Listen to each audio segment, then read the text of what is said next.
Have you ever heard of an object so cursed that it can twist the very fabric of reality around you? An artifact so malevolent that it doesn't just haunt a place, it makes the world itself your prison. Today, we're venturing into the dark legend of the Weeping Wanderer, a statue said to doom any who find it to an eternity of being lost. Our story begins not in a dusty old mansion, but deep within the sprawling, unforgiving jungles of the Amazon. For centuries, local tribes have whispered tales of a lost idol, an effigy that doesn't bring wealth or power, but confusion and despair. They say it was carved by a shaman to trap a malevolent spirit, one that fed on the disorientation and fear of lost travelers. The statue was then hidden deep in the jungle, in a place no one was ever meant to find. But, as you know, human curiosity knows no bounds. In the late 19th century, the legend reached the ears of European explorers.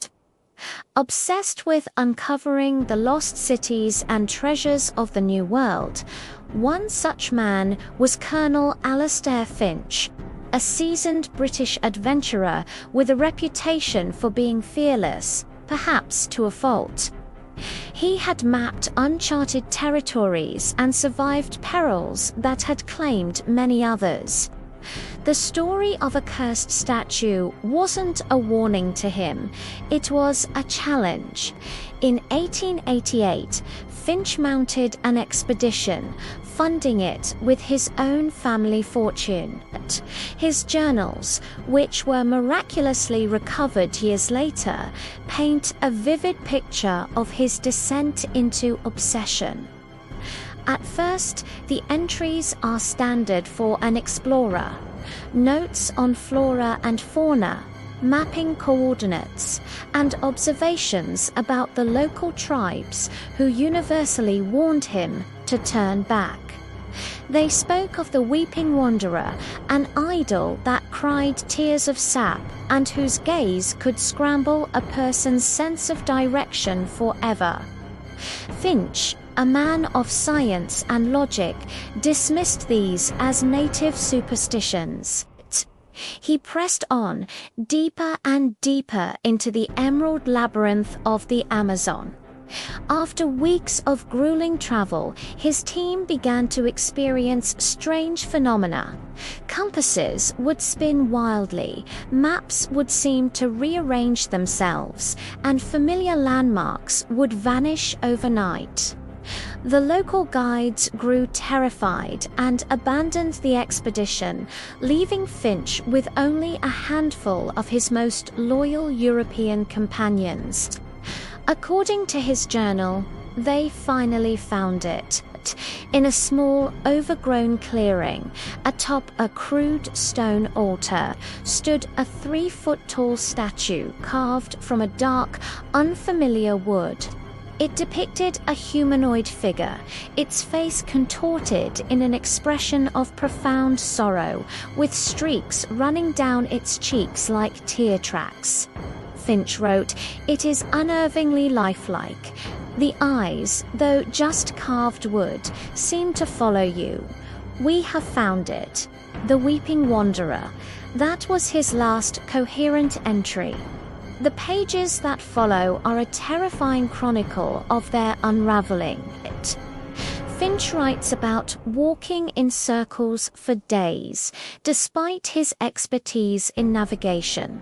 He describes how the sun seems to rise in the wrong part of the sky and how the stars form unfamiliar constellations. The jungle, which he once expertly navigated, became an unsolvable maze. Food and water became scarce. Paranoia set in. Men turned on each other, convinced that one of them was hiding the way out. Finch himself seemed to lose his grip on reality. His later entries are a frantic scrawl of sketches of the statue's face. Repeated phrases like "the eyes see the path" and "we can never leave." He believed the statue was actively trapping them, enjoying their suffering. He wrote, "It doesn't kill you with a blade or a poison, it kills you with hope. Every sunrise brings a new belief that this is the day you escape. And every sunset crushes that hope, leaving you more broken than before." The entire expedition vanished without a trace. It wasn't until a decade later that a different group of explorers stumbled upon a single weathered leather satchel containing Finch's journal. Of the men, the camp, or the statue itself, there was no sign. It was as if the jungle had simply swallowed them whole. You might think the story ends there, a cautionary tale from a bygone era, but it doesn't. The legend of the Weeping Wanderer resurfaced in the 1970s. A group of backpackers seeking an off-the-grid adventure reportedly went missing in the same remote region of the Amazon. Before they disappeared, one of them sent a postcard home, jokingly mentioning they were searching for a crying statue they'd read about in an old explorer's diary. They were never seen again. Then came the strange case of Dr. Aris Thorne in 2005. Thorne was a skeptical paranormal investigator and a host of a minor documentary series. He set out to debunk the legend once and for all, armed with GPS trackers, satellite phones, and a full crew. Thorne believed technology would render the statue's alleged curse powerless. His team documented their journey, and the footage is deeply unsettling. For the first week, everything was normal. But then, the glitches began. The GPS devices would all fail simultaneously, showing their location as being hundreds of miles out in the middle of the Atlantic Ocean. The satellite phones couldn't get a signal, even in open clearings. The crew became disoriented, arguing over which direction was north. In the last piece of recovered footage, Thorne is seen looking nervously at his compass, which is spinning like a top. He looks at the camera, his usual confident demeanor gone, replaced by genuine fear. "Something's wrong," he says. "It's like the world is ... broken." His crew was eventually rescued weeks later, severely dehydrated and malnourished, scattered over a wide area. They had no memory of how they got separated or what happened after their equipment failed. Of Dr. Thorne, there was no sign, and of the Weeping Wanderer statue, the crew members swore they never found it.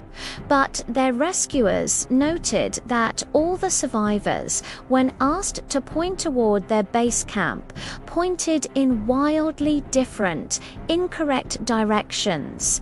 It was as if their internal compass had been permanently shattered. So, what is the truth behind this terrifying artifact?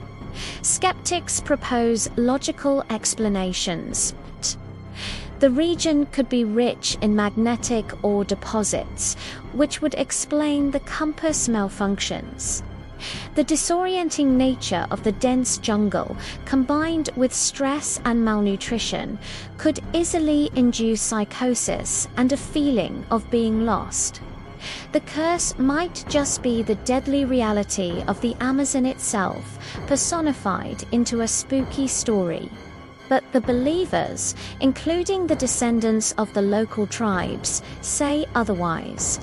They argue that some things exist beyond the realm of scientific explanation. They believe the statue is a spiritual prison, and its influence warps not the mind, but reality itself. It doesn't make you think you're lost. It makes the world lose you. The paths you walk are real, but the destination is always just out of reach, forever shifting. The chilling possibility is that Colonel Finch, the backpackers, and Dr. Thorne aren't dead. They're still out there, wandering an ever-changing jungle, forever separated from the world they knew, eternally searching for a home they can never find again. The Weeping Wanderer doesn't just represent sorrow, it inflicts it, trapping its victims in a lonely, hopeless labyrinth. It's a treasure that costs you not your life, but your place in the world. And perhaps the most terrifying part is that it's still out there, waiting in the green dark for the next curious explorer to stumble into its grasp. What do you think? Is the Weeping Wanderer a real paranormal artifact, or just a powerful legend born from the dangers of the jungle? Let me know your theories in the comments below. And if you enjoyed this dive into the unknown, make sure to hit that like button and subscribe for more tales of haunted treasures. Thanks for watching.